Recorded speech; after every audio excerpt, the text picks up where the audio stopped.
kick the meeting off and thank everyone for being here. Rodney, if you'll come do the invocation.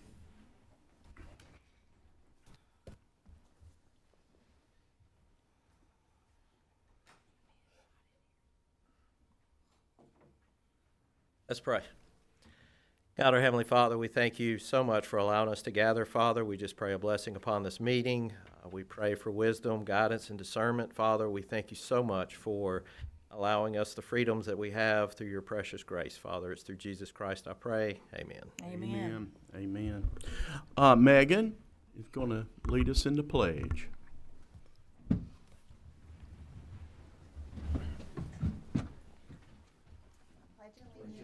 To the flag of the United States of America and to the republic for which it stands, one nation under God, indivisible, with liberty and justice for all.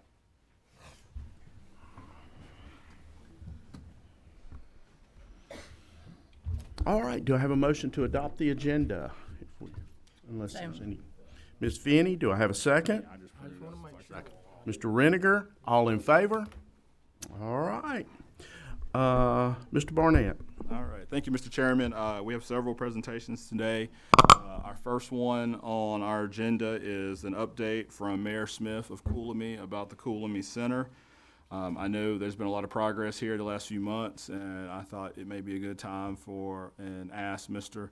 Mayor Smith to come give you guys an update of where we are, or where they are in the process with the building. We've come a long way since talking about a bathhouse. Yes, we have.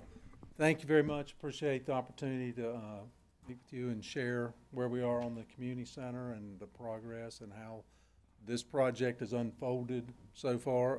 There was some talk of me doing maybe coming in the regular meeting, but unfortunately I had a 3-day conference at Pinehurst that kept me from doing that. After some of the results of that conference, I probably should have come because the scores were not that good. We're looking at this community center as a chance to jumpstart our community involvement. And I think part of it's driven by, just society's a little bit different now. There's so many distractions for people. When we were younger, that was kind of the center of the town, and in different communities, the same kind of thing. But we need to provide those activities. We need to draw people in, and this project will give us the vehicle to do that. And the community center will be much better suited to do that than the current Zachary House. And so we're looking forward, and it'll do this for many years.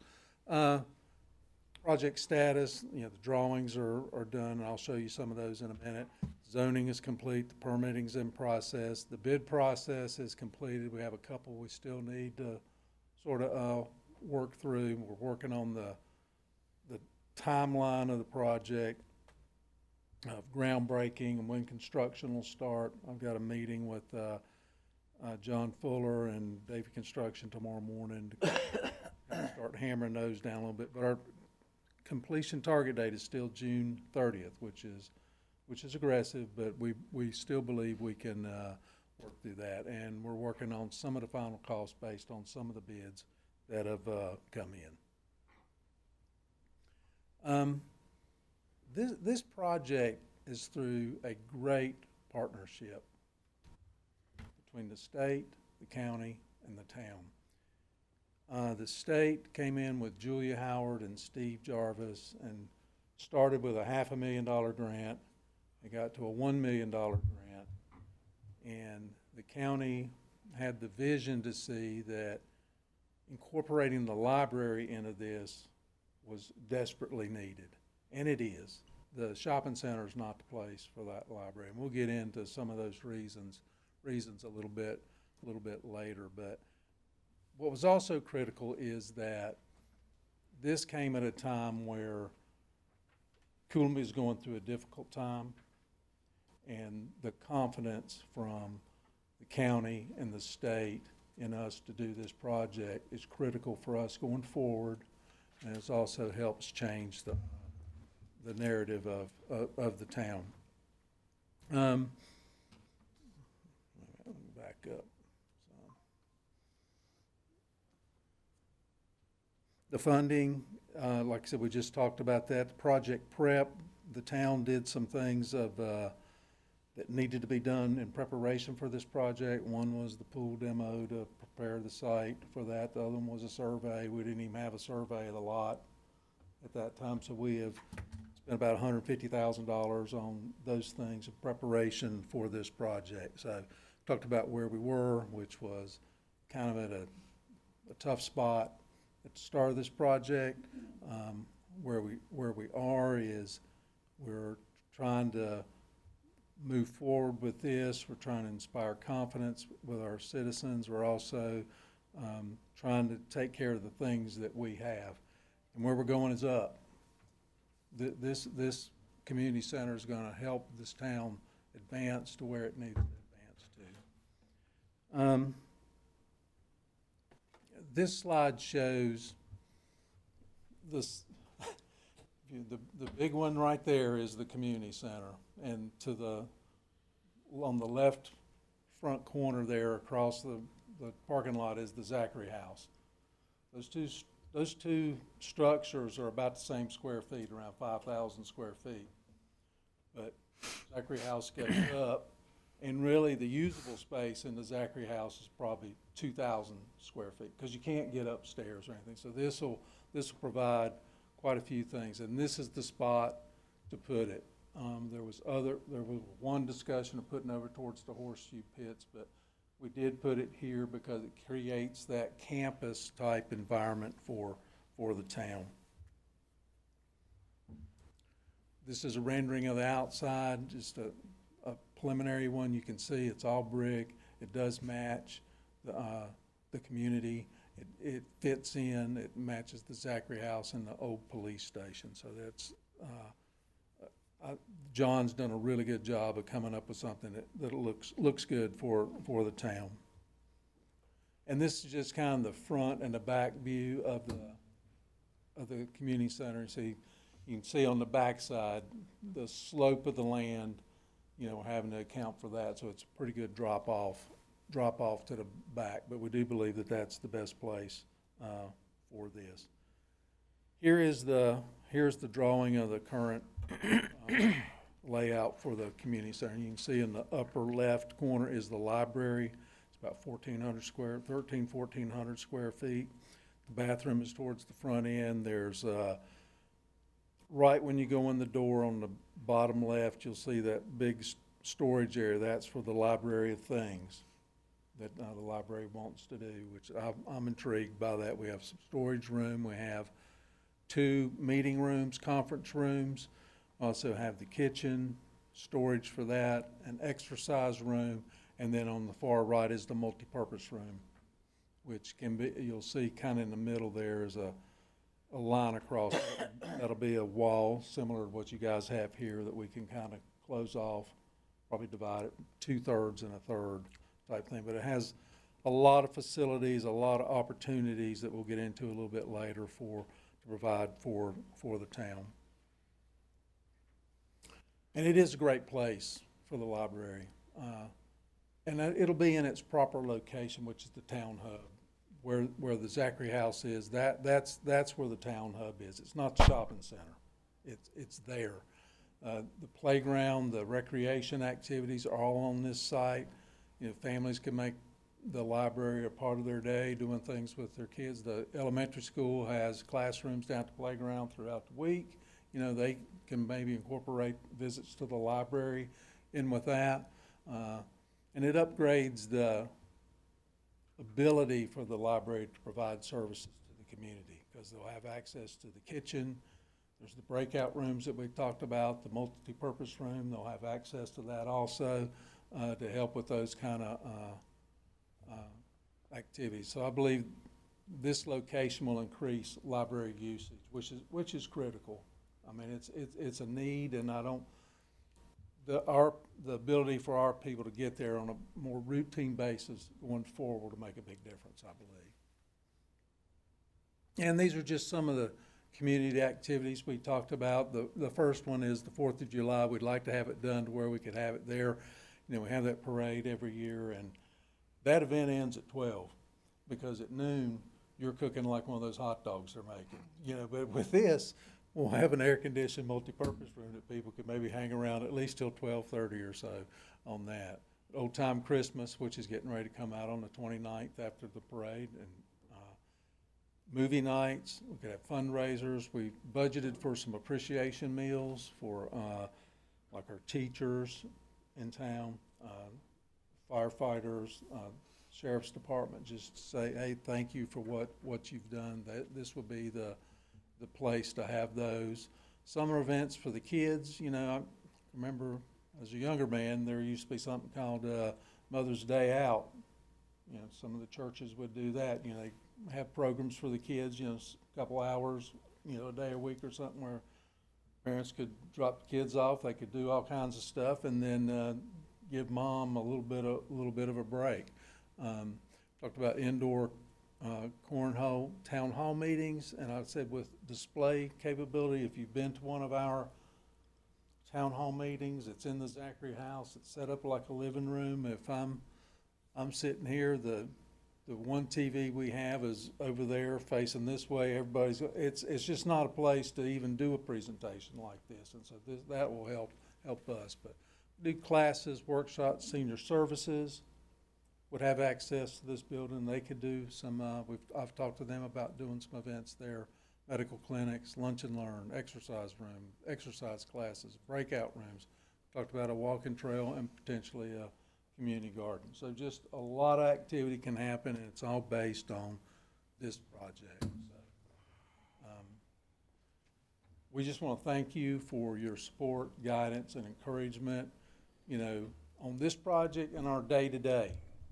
I mean, you guys are a critical resource to us. I mean, we're small, and you have the expertise, and you're always helpful to us. Always get any needs answered I have, and so we value that partnership and that friendship. So thank you. Any questions? Any questions?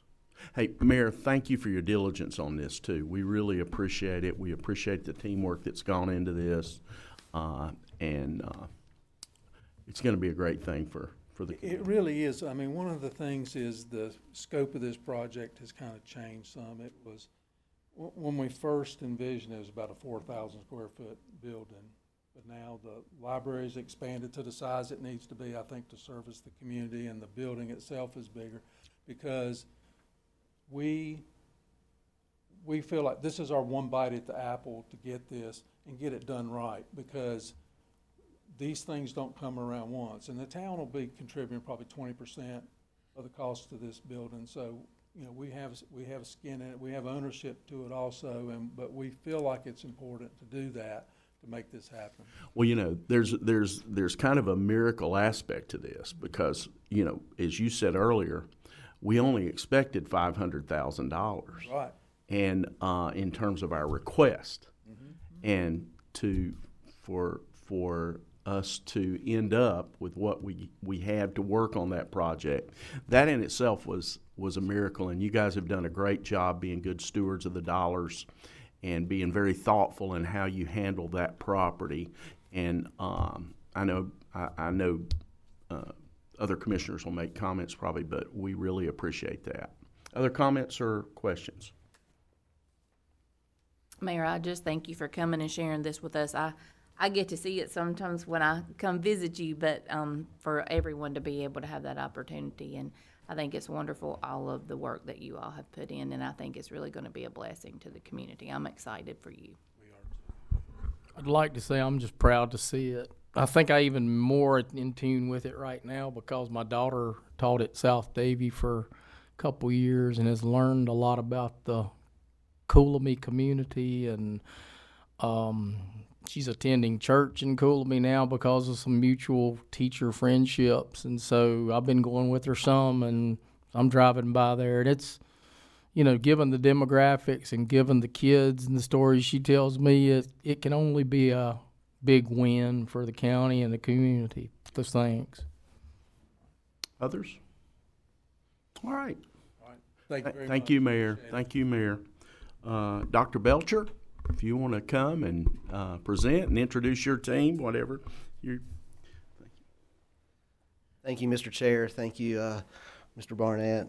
Commissioners, we appreciate the opportunity to share a vision for Davie County High School and an advanced manufacturing lab. I have several of some key players that have kind of dreamed this, and just want to share some information with you. So I'm going to ask David Kuntz if he wants to come up and introduce his team and just kind of give us a little bit of an overview, and then we'll go from there.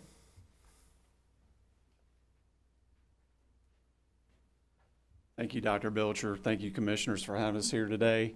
Good to see everybody. And so I have with me today Mr. Will Mars, who is one of our drafting teachers at the high school, and also Miss Elise Wooldridge, who serves as our career development coordinator. And so, let's see. What we wanted to do today, a couple weeks ago, maybe a month ago, I think, we had a lunch and learn session at the high school to share with business partners in the community.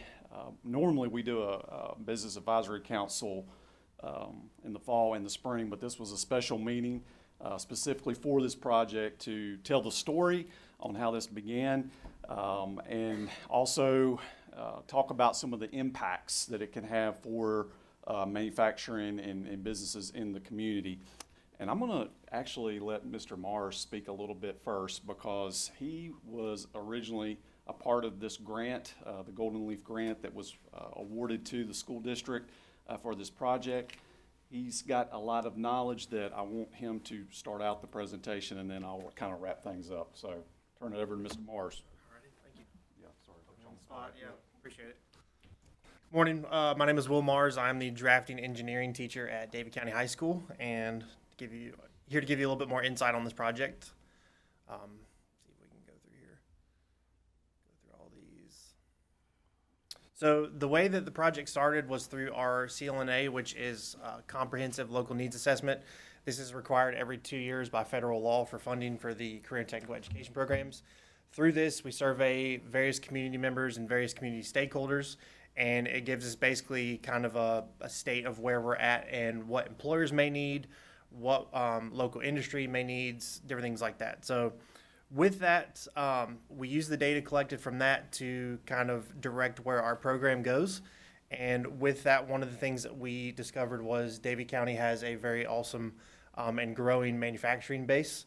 So with that, we decided what can we do to help build employees and build a pipeline that will keep our students here in the county. So again, looking at that advanced manufacturing is our focus.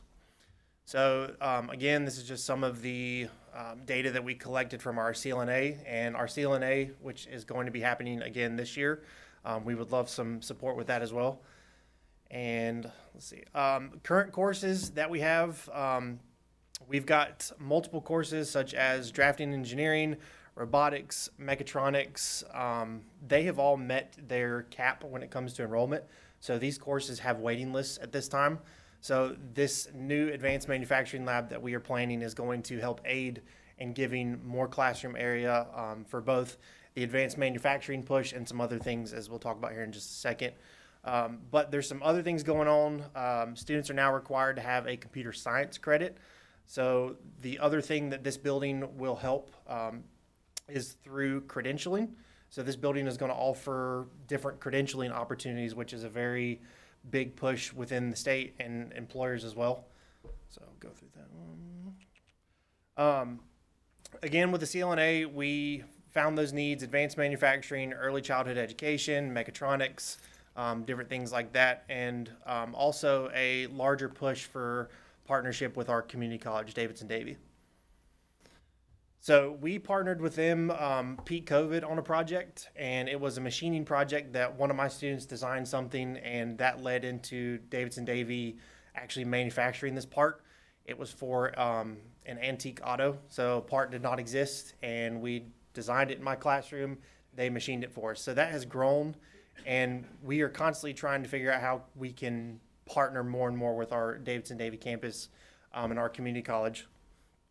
So with that, long story short, me and my former CTE director, Mr. Anthony Davis, who is now the superintendent in Yadkin County, we sat down and said this is an opportunity for us to go after something that would meet the needs of advanced manufacturing industries in Davie County. And one of the opportunities that we came across was Golden Leaf. Golden Leaf is a grant funding body through basically tobacco profits in North Carolina. So when we went to that one, we fall under one of the 3 categories that they support. And one of the 3 categories that we felt like we were the best in was workforce preparedness. So we designed our project and designed our presentation to fit what they were looking for under workforce preparedness. So this is essentially going to be a training facility for the job force. So got that one. We had our first meeting in April 2023.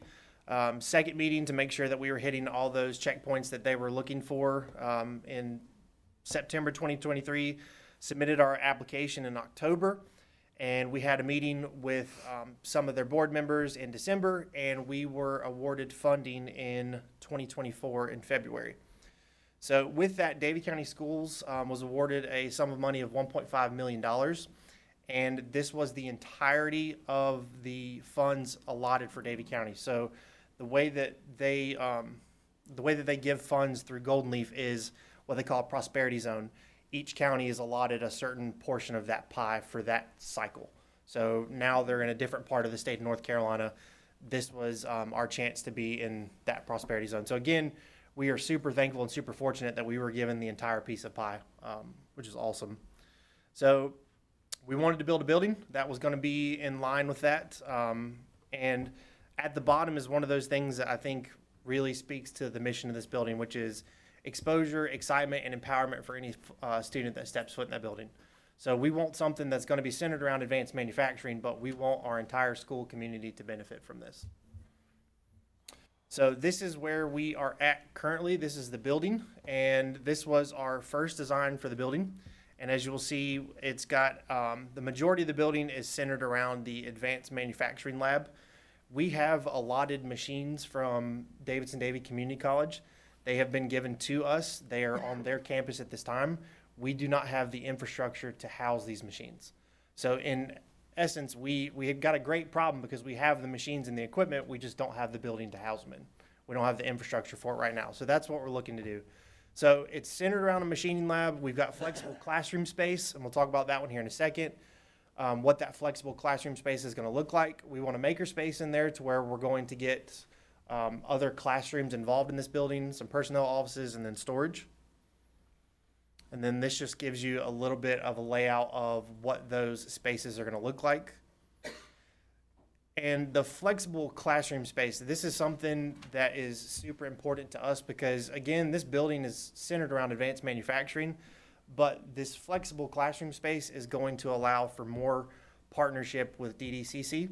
And one of the things that we are looking forward to this space doing is being a home to a fire academy and expanding EMT programs. So this would allow them an opportunity to have a semi-permanent home on our campus to where students aren't having to travel somewhere to be able to take those courses. So they're not getting in their car to go somewhere, they're walking out a set of doors and walk into this building, which is awesome. But again, you know, this building is meant to house multiple things, and that flexible classroom space gives us the opportunity to do so. So we met with our architects. We had a preliminary budget on everything, and as you know, building costs are extremely high at this time. So we came back, we consolidated everything that we needed, and really said, what can we manage within the amount of money that we were given through Golden Leaf, and if we are to seek more money, what is something that we can get to what we call striking distance. If we're going to have to go solicit for more capital, what's something manageable? So right now, what we're looking at is the plan that you're looking at on the screen. And again, we've consolidated to what we feel like is the most needed area. And again, it's machining lab, flexible classroom space, storage, and then the metrology lab was something we added. Metrology is the science of measurement, and that allows for our students to become credentialed in that, which is just another feather in their cap.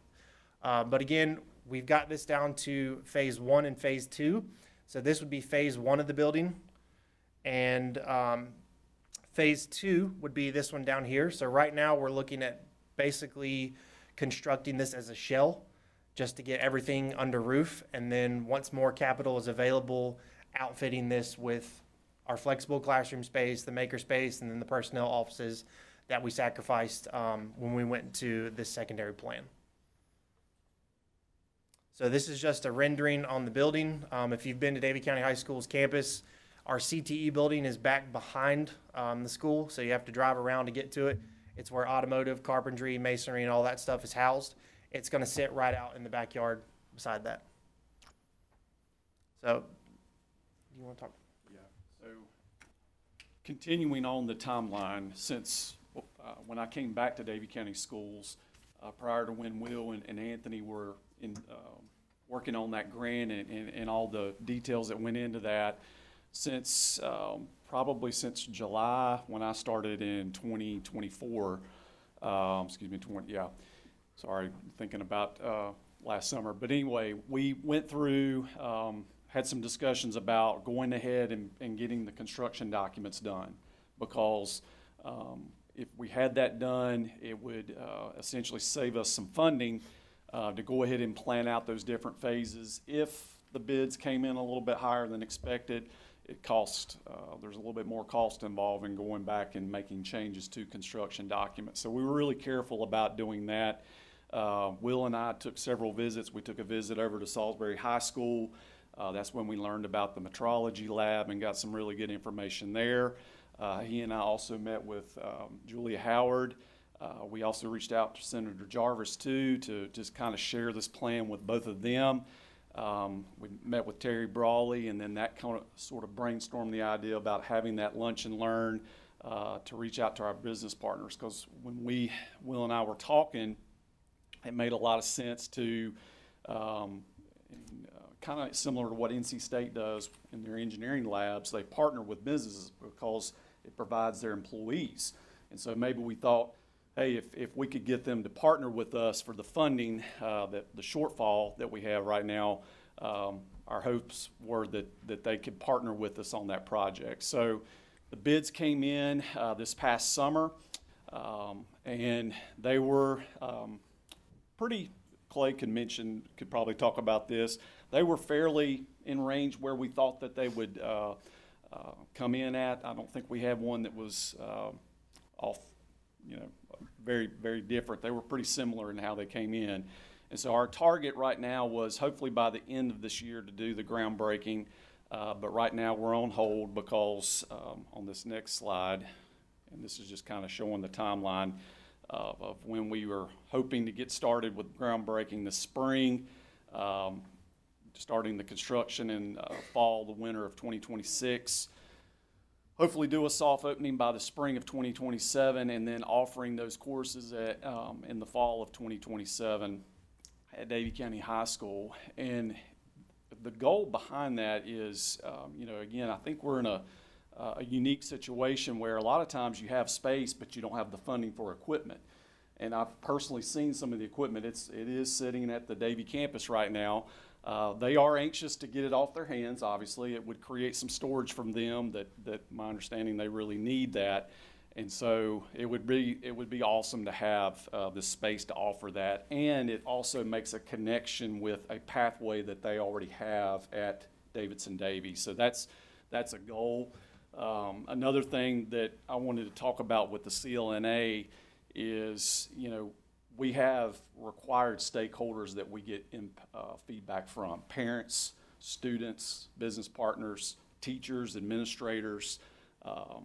It requires all that. We have to get all that. So that 1,500 number, that was including multiple different stakeholders and getting that feedback.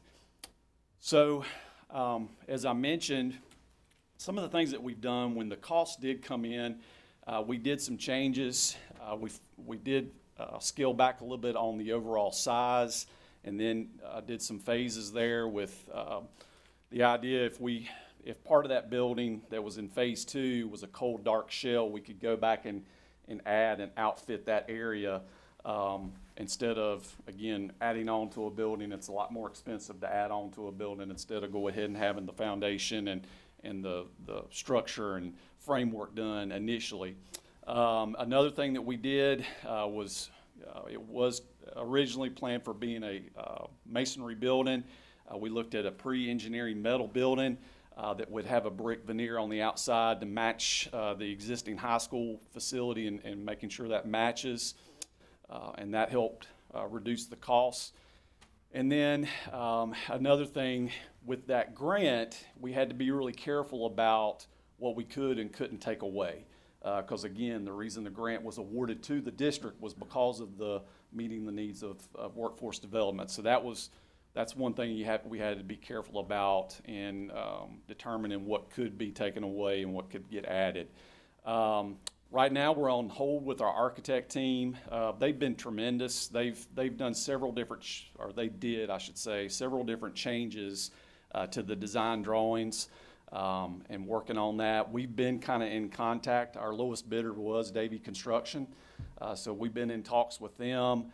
We've been exploring different ideas, like, could we do this? The ultimate goal, though, is we don't want to lose the grant funding. That was a really generous gift. There was a lot of work put into that, and so that's where we're at. So looking at funds, looking at the numbers, this is probably what everybody's waiting on. The initial sum was $1.5 million that came from the Golden Leaf Grant. Again, I want to emphasize that is the max amount. And so after architecture and engineering costs, that drops that down to $1.3 million. And then where we're sitting at right now, the total cost for construction, the bid cost came in at $2.75.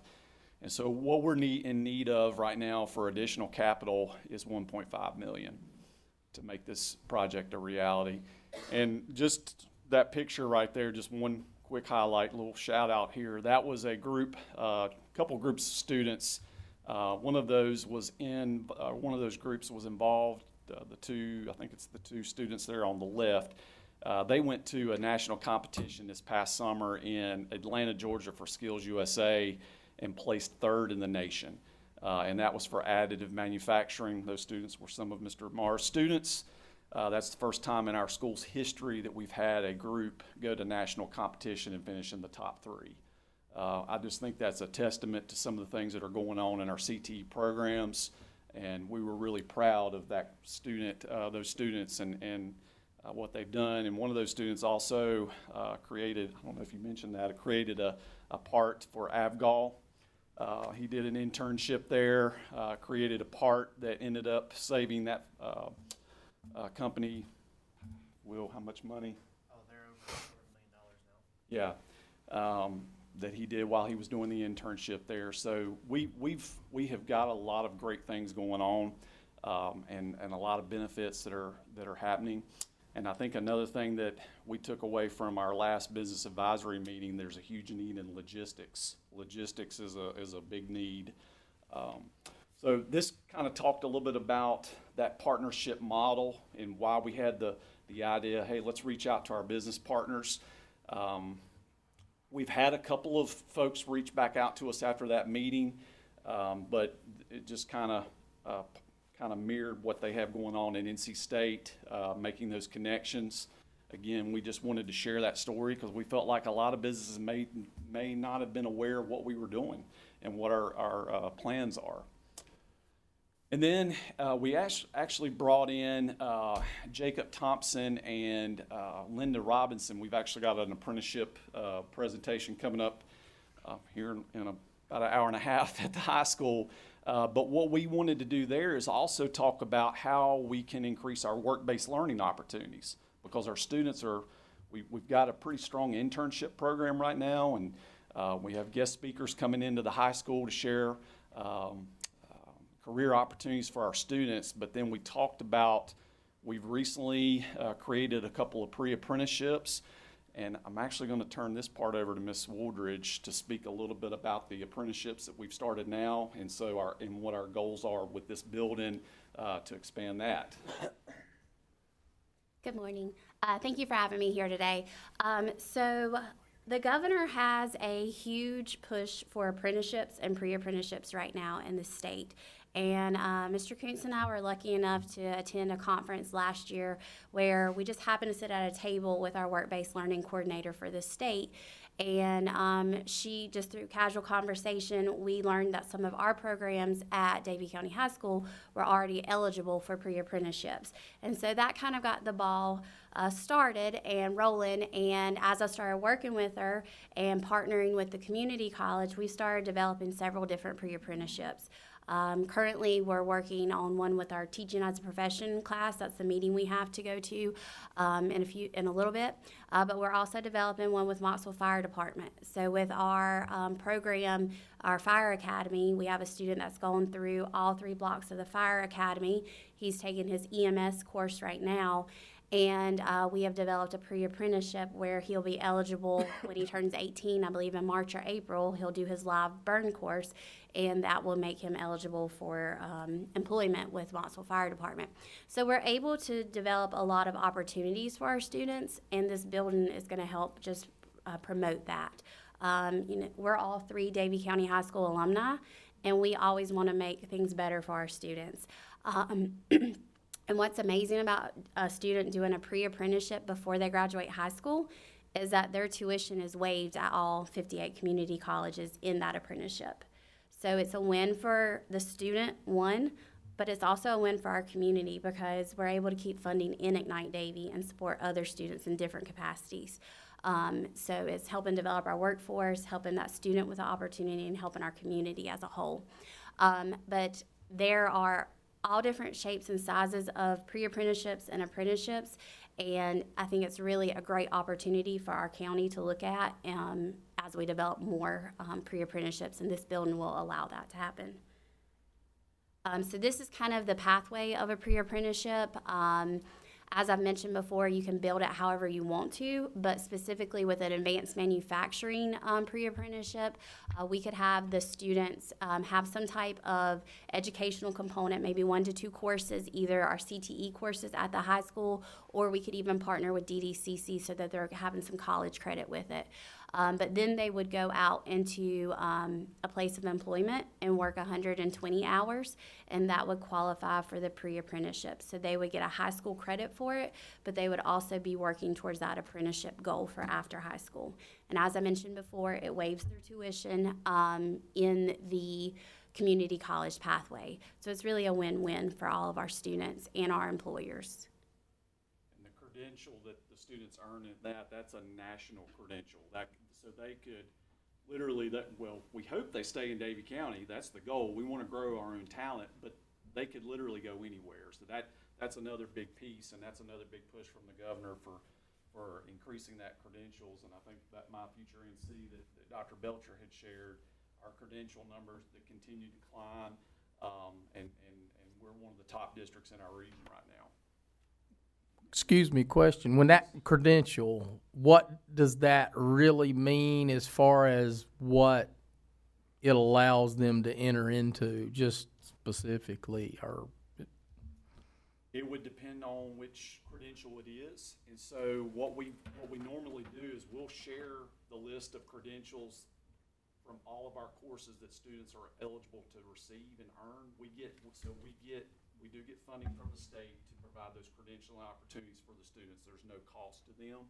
So we offer those in all the courses that have a credential. And then students add those to their resumes. We talk through them like, hey, this credential could be used for this career, or maybe even get them an extra couple dollars in pay if it's an hourly paid position.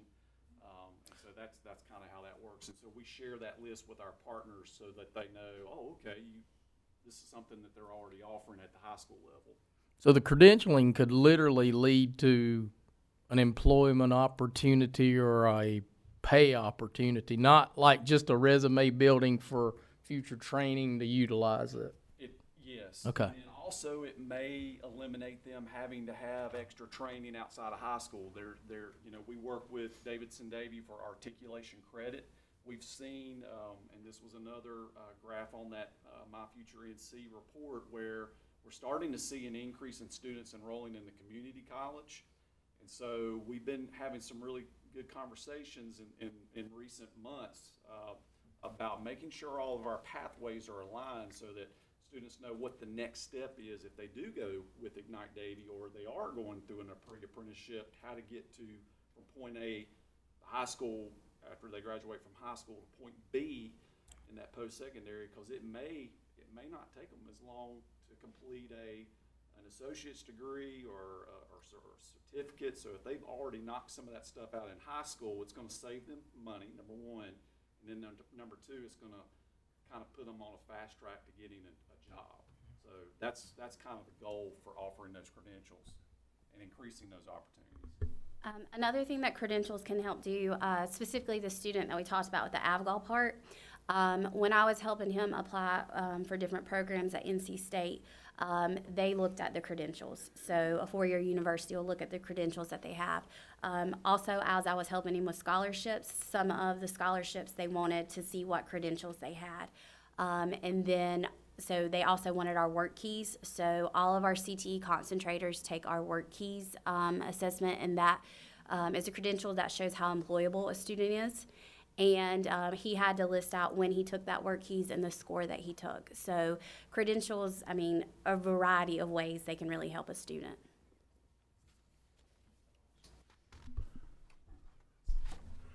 Well, Questions? I have a couple, and then open. I'm going to assume based on, and David, by the way, I think this is the first time you've been here since you came back, and welcome home. Welcome home. Yes, sir. Based on the net that you had that you still are short, I'm going to assume, just looking at that, and this is in the form of a question too, do you have, up to this point, do you have any pledges or any funding from private sources in the county? I don't know, Clay, you may need to answer that. Or So I know we did get a small donation, one that came in after that. I had I'm not sure what foundation she was from. She was working, we were working to make sure we had we had a small donation. We did apply, and I think, Chairman Jones, you had signed off on a grant we tried back last year, that needs-based grant that we thought, hey, we may try that to make up that shortfall. Unfortunately, we didn't receive that. I know we've had some really good discussions with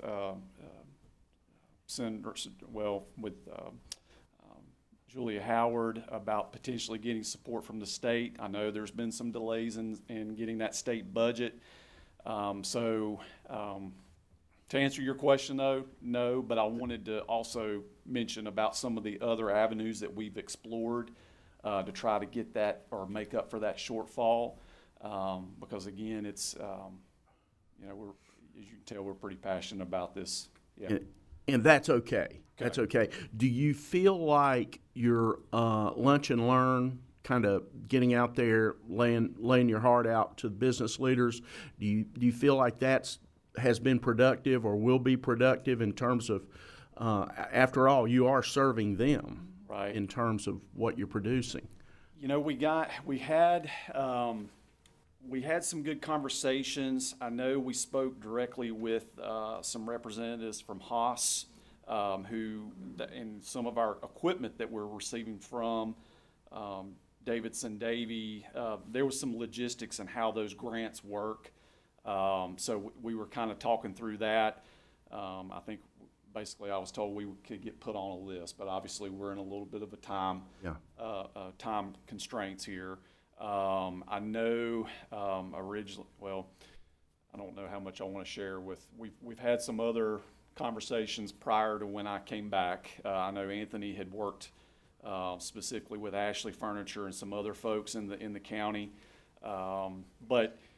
Having said all that, we wanted to invite others because obviously we've had some more. So maybe down the road we may have a generous donation depending on where they are in their fiscal years. But I think again, the more we get the word out, it'll help. Well, my last question here, and I'll open it up to everybody else. In terms of a statement you made about not not wanting to lose the Golden Leaf dollars. What's the timeline on that? I mean, what would be our drop on that? So we submit a report to the Golden Leaf on our status on where we're at right now.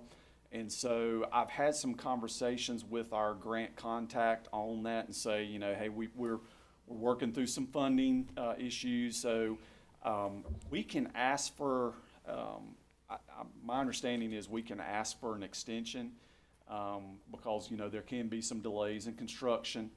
But as far as like a hard cutoff, I can get that date just to make sure. But Well, that creates a sense of urgency for us as we look.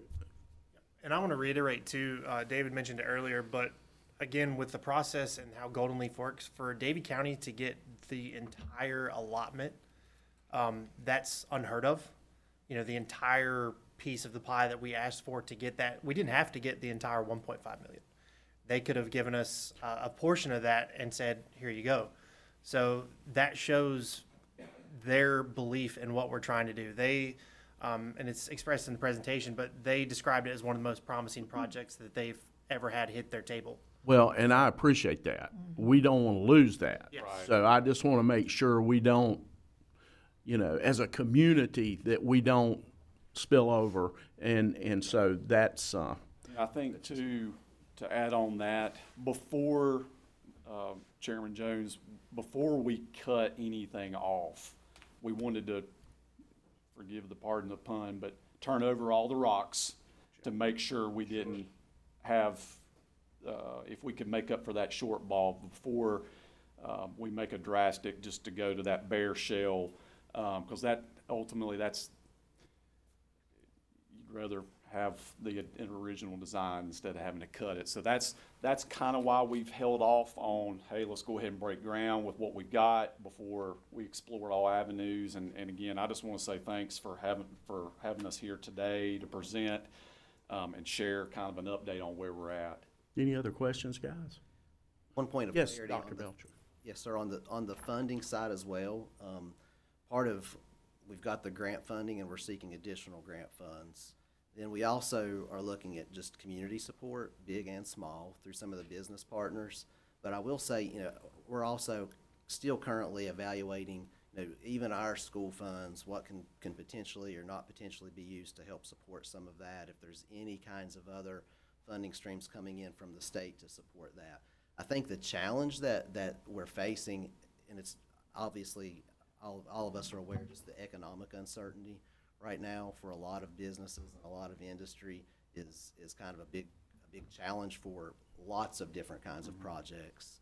And so we're still trying to open those doors and have those just real deliberate conversations about how this can support their work and what the future industry looks like in Davie County. Well, workforce development has strong support at the state level. Has this been presented in any way to Congressman McDowell and Senator Budd in terms of looking for federal workforce development funds? I didn't mention that Will and I also met with Senator Budd's, remind me his name. Justin Summers. We had a couple meetings with him. Now, he did give us some information on potential federal grants, but looking through those, some of those didn't really align with kind of how this need was. And that was a good meeting and I appreciated him sharing that information. Now, as far as the congressman, no, we have not had a one-on-one meeting with them, but we did reach out to Senator Budd. Well, you know, if you need us to set up meetings, you know, Kyle Saunders is Senator Budd's kind of top guy in the office over in Hillsdale, and then Congressman McDowell has been very, you know, they just brought into Davie County a $3 million grant to help build a building at the hospital for workforce development. So, you know, I appreciate all you're doing. I'm not saying you're not. I'm just saying, hey, you mentioned let's turn over all the rocks. Well, let's turn them all over, because we don't want to miss a deadline here with this. This is too important, and so, thank you. I have two. You mentioned earlier you had a waiting list for some of your more technical classes. How big is that waiting list, just out of curiosity?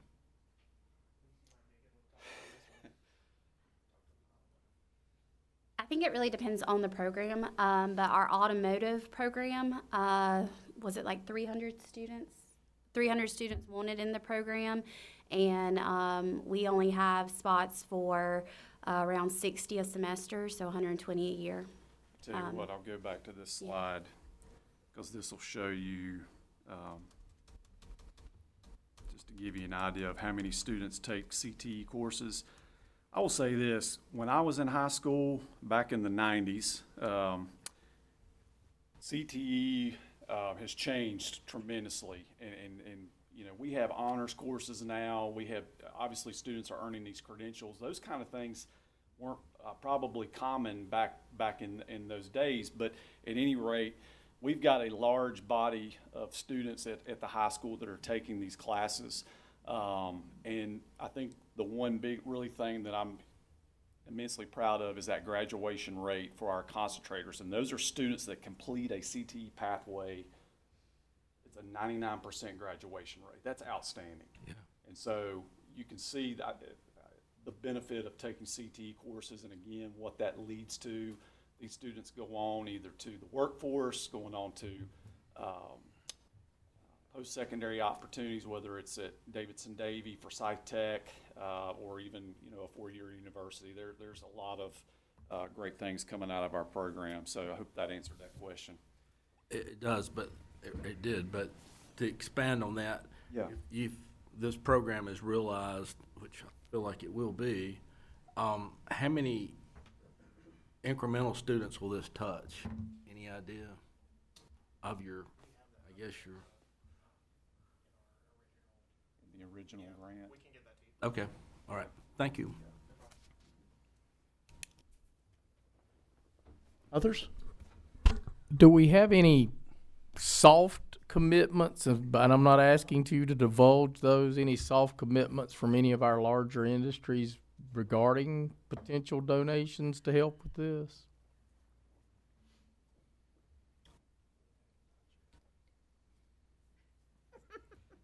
I would say there's been some interest, is probably the way I would describe that. So I think they are interested, but as far as like, here's what we can pledge or can kind of say, look, we'll try to give you this amount, we've not had any of those those kinds of commitments from any of our partners right now.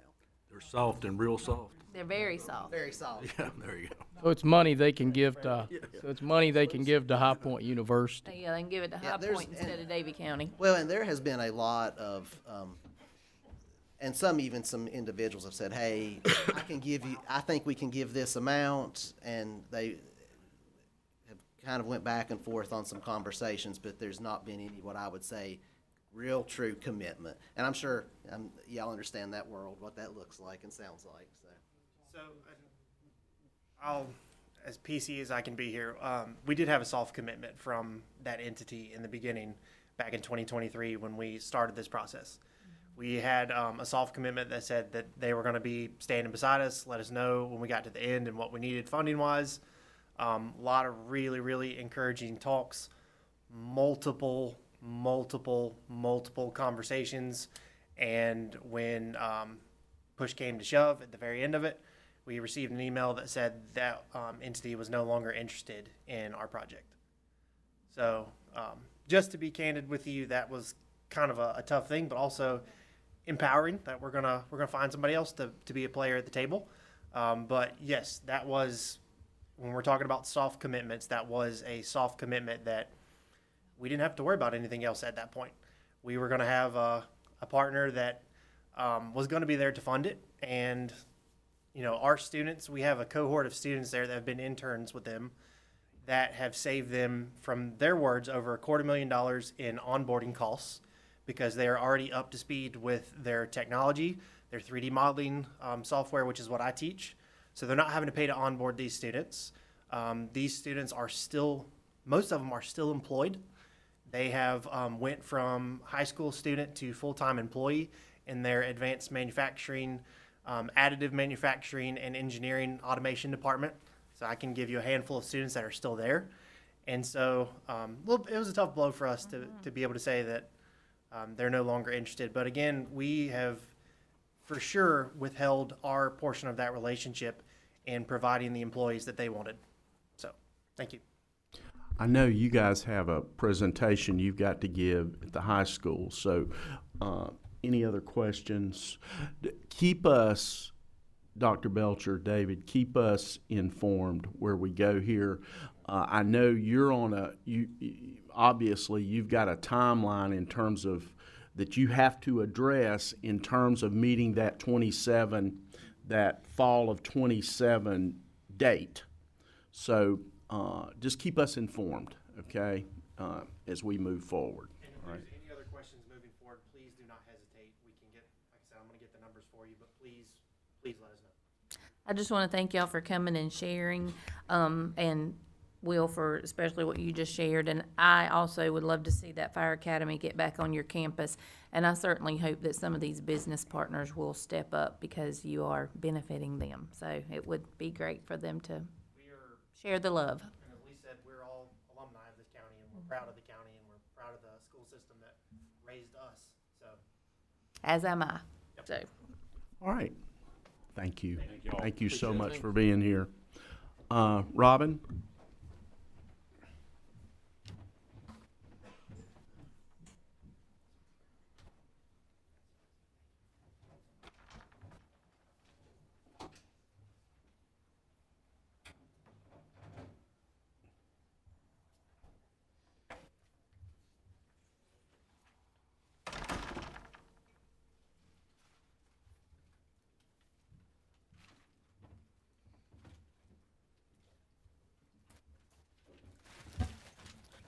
Morning. What we have this morning is a look at our October year-to-date. We're comparing that with October year-to-date last fiscal year. So as you can see, as far as revenues go, we have about $1.7 million more in property tax revenue than we did through October of last fiscal year. One of the main differences also in revenue is in the miscellaneous column. That's just a difference in dates for the vehicle financing. We got it done really, really early last year, I think in September. We're planning on looking at that in December. As far as expenditures, most of these are just timing of purchases, some capital purchases that have occurred earlier this fiscal year. So right now what we're looking at is a difference of about $450,000. Revenue under expenditures. We'll see some differences coming in as far as property tax collections because, November, December, early January is, the most popular time to be paying that before the interest start date. So, and as a reminder, we had about a 99% collection rate last year. That's hard to achieve and hard to maintain. So, that will probably start evening out as far as the closer we get to January the 5th. The next slide shows revenues. The bar graph, the blue bar, is the current fiscal year. Last fiscal year is the yellow line, and fiscal year 24 is the green line. So as you can see, most of what we see in revenues is property tax. Sales tax is still a little flat. I think that at the end of September collections, which is reflected in this report, it was only 1% higher. So, very flat to, mild increase. And again, in miscellaneous, you'll see that the yellow line of last fiscal year. We closed on that vehicle financing. That'll be a little bit later this fiscal year. Does anybody have any questions? All right. Thanks, Robin. Thank you. Mr. Easter?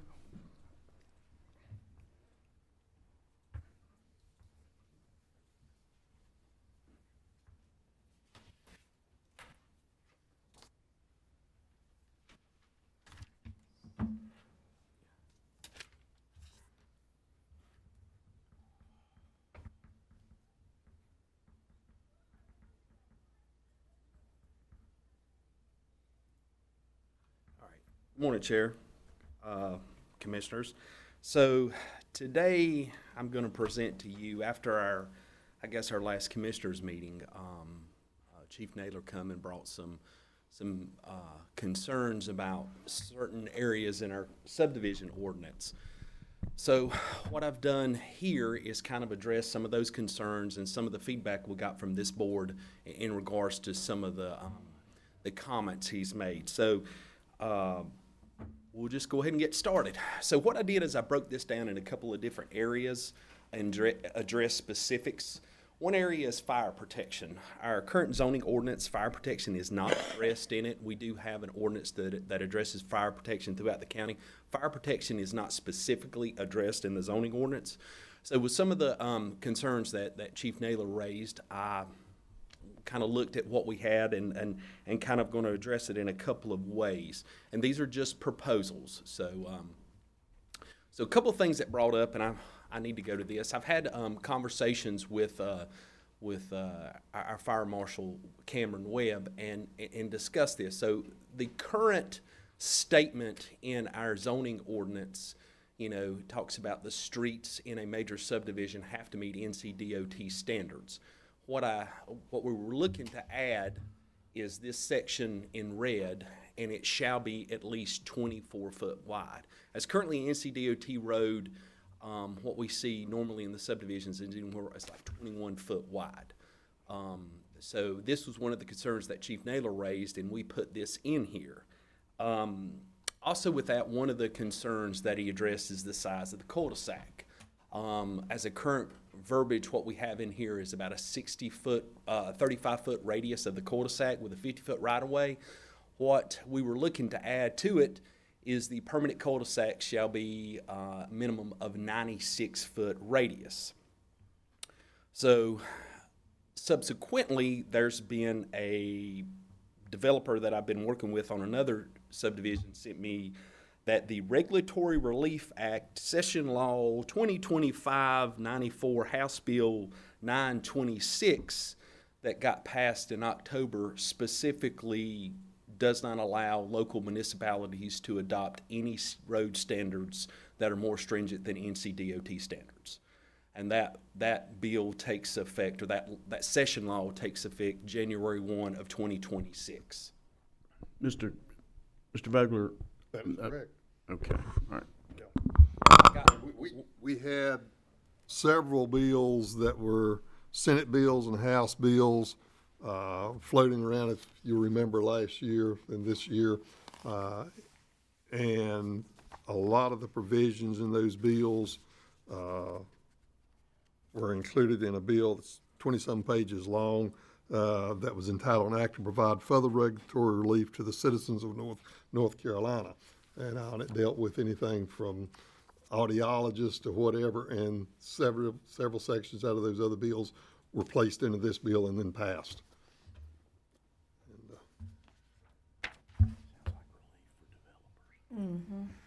So this is something that we're looking to address. This is all new.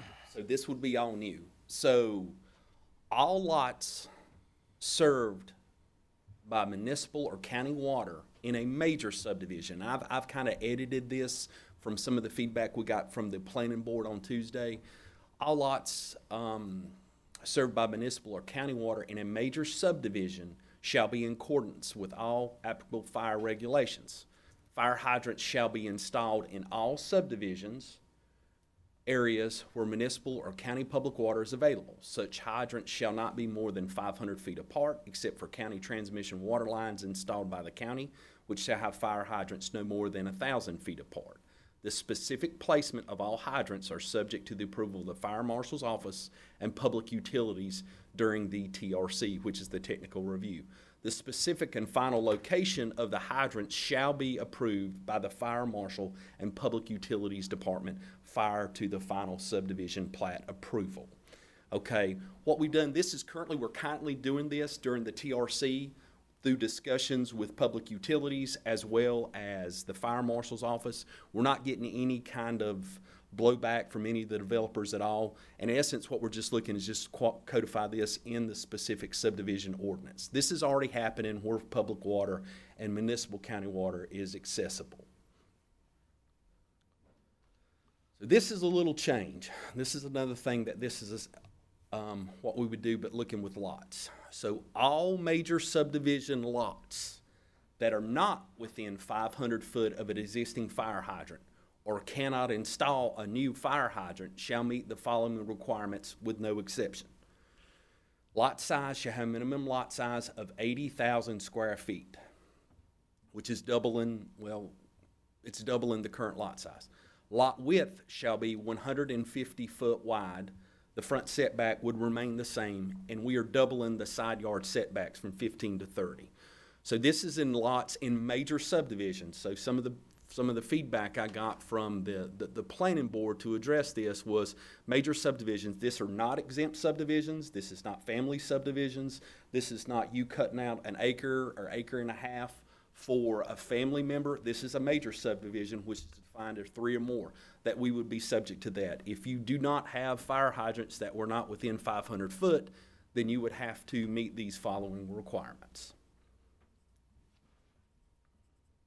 So in this, that is kind of the aspect to addressing just specific fire protection. This section, what we would be looking at addressing with county or municipal water. So when I say county or municipal water, there's areas and subdivisions we have that might not be access to Davie County water, but do have access to Moxville water. So in essence, it's public water, county and municipal water. If you drill a community well and create a community water system, that is technically not county or municipal water. It's public water through an agency through a well. But this is just specifically for county or municipal water. Lots without municipal or county water shall meet the following requirements. So if you do not have access to county or municipal water, each minimum lot size shall be 8,000 square feet. We doubled the lot size. 80, sorry, apologize for that, 80, thank you. Lot width would be 150 foot wide. We would still maintain the front setback is still 30, and the side yard setback would be doubled to 30 feet. So if you do not have access to county water or municipal water, then this is your minimum lot size. All right, so this is a little bit specifically defining county or municipal water and how to hook to it. County or municipal water is required in a residential or non-residential subdivision as follows. So we would be looking at requiring county or municipal water in all subdivisions. Any subdivision which has public water lines available shall extend the public water system throughout the subdivision to each lot as required. Where county or municipal lot is not available, the lots must be served by individual wells permitted and approved by the Davie County Division of Environmental Health or a community well system permitted and approved by NC Division of Public Water. All right, so here's what we're going to do is we're going to define what availability means. So all new subdivisions, including major, minor, and exempt subdivisions, shall connect to municipal or county water infrastructure where available. All connections will be made at no expense to Davie County. The public water tap fee shall be paid prior to the approval of the subdivision plat. Availability is based upon the following table. So if you're a Class 1 subdivision, which is 10 lots or less, if public water or municipal water is 250 foot away, you would have to hook to it at your expense. You would have to run water lines through the subdivision. If you're a Class 2 subdivision, which is 11 to 25 lots, if it's within 1,000 foot of the property, the developer would have to run the water lines to it. Class 3 subdivision is 26 to 40. If it's within 2,000 foot, you would have to run it to the property. A Class 4 subdivision, which is 41 to 60 lots, if you're within 3,000 foot of the property, the developer would have to run the water line. If you're a Class 5 subdivision, which is defined currently as 61 plus lots, 4,000 foot, you would have to run the property. And if you're a minor subdivision or an exempt subdivision, if public water was in 50 foot of your property, you would have to run it. So these are your family subdivisions, or if you're subdividing one lot. So these are your small, so 50 foot. So if you've got water line, more than likely, if it's 50 foot, that 50 foot water line. So what we did is we're asking them, you're gonna have to put public water to it, But if it's within 50 foot, you know, you would have to do it to meet these requirements. Question. Sure. Family subdivision. Correct. The one that concerns me the most about how we regulate. Correct. I currently am on a well. When I bought my property, Correct. I'm on a well. I want to cut out a 40,000, or I want to cut out whatever the number triggers it. Sure. The lot numbers that I make for my family subdivision. I have to hook up to county water? If county water is in 50 foot of the property. So if the county water line is 50, it's running on your road if it's in 50 foot. If you choose not to hook to it, then the lot size would have to be increased if you don't have access to it. Okay. 50 feet within any portion of the property? With any portion of the property, correct, correct. I do have some concerns about that because I doubt I'm going to subdivide my property, but I do have some concerns about that specifically with regard to individual property rights in the context of what we're really looking at. I'm just throwing it out. Understand this. Well, and again, you'll get this to us, and it can be, this is a draft. This is feedback and draft, 100%. Pointing that out for Yeah. y'all to chew on. Think But about if the it. public water is within 50 feet of what you're dividing, then you're probably on public water. Correct. I mean, you're probably not on well water. Not me. So I'm not Yeah. arguing, I'm just saying I'm So a good example. we're not, in essence, this, yeah. I've got it, but I don't have it because I don't need it. Drink out of my well and you'll never want public water. So, this is just one aspect we can do, and this can, like I said, this is just a draft, so we can tweak this and morph this and look at this however you guys want to. So, the next part that we're going to get to is some of the discussions that we've had currently about the size, scope, and scale of subdivisions. And after the Tuesday planning board meeting, and after the majority of the conversations we've had throughout the county, the size and scope and scale of growth and development is an issue, or a topic of a discussion. How about we say that? A topic of discussion for most citizens of Davie County. I've met with Dr. Belcher on a couple occasions, and the school system's concerned about this and growth, about, where are these popping up and how these individual subdivisions affect infrastructure throughout the county. So a lot of these have been raised. So what we're looking at is I proposed a couple of things just for discussions that we could add this to the subdivision ordinance, and I've got some more to describe this, but we could put this in here, and this can look however we want to, because we have a specific definition in the subdivision ordinance and the zoning ordinance about what a major subdivision is. But the maximum number of lots in a major subdivision shall be limited to the development of 78% of the total parcel, but in no case exceed 100 lots. Parcels, tracts, or lots which have been subdivided cannot be further subdivided within a 5-year period. So in essence, what that means, if a developer comes in, just a good rule of thumb, let's say he's got 500 or she's got 500 acres. They can only develop 78% of that property. And the most that they can get out of that would be 100 lots, period. And the remainder of the parcel that's intact could not be redeveloped or re-subdivided within a 5-year period. So in essence, what this would cap the size of a subdivision of 100 lots, if you wanted to look at this. Where does 78% come from? Okay, 78%.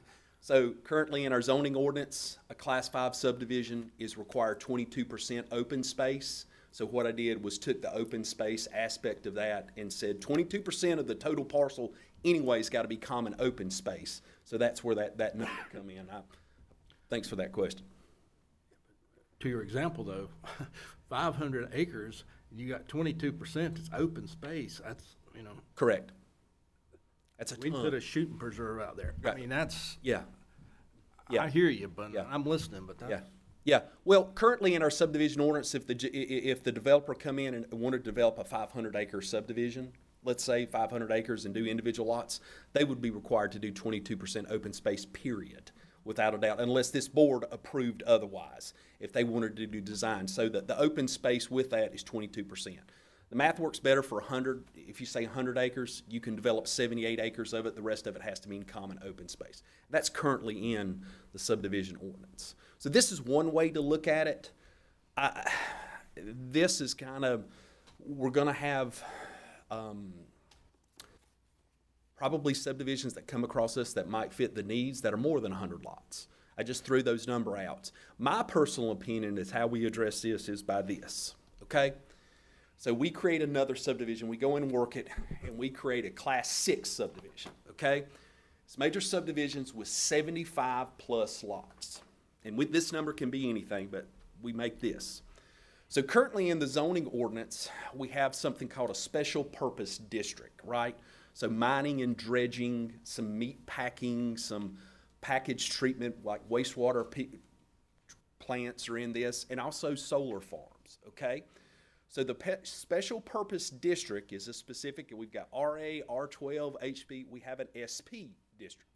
So the special purpose district is established, and this is specifically current in the ordinance, to accommodate uses that may constitute health or safety hazard, has a greater than average impact on the environment, aesthetics, community identity, view shed, or diminish the use and enjoyment of nearby property by generation of noise, smoke, fumes, glare, vibration, commercial vehicle traffic, or similar nuisance. We could tweak that, but in essence, we have a specific zoning district for this.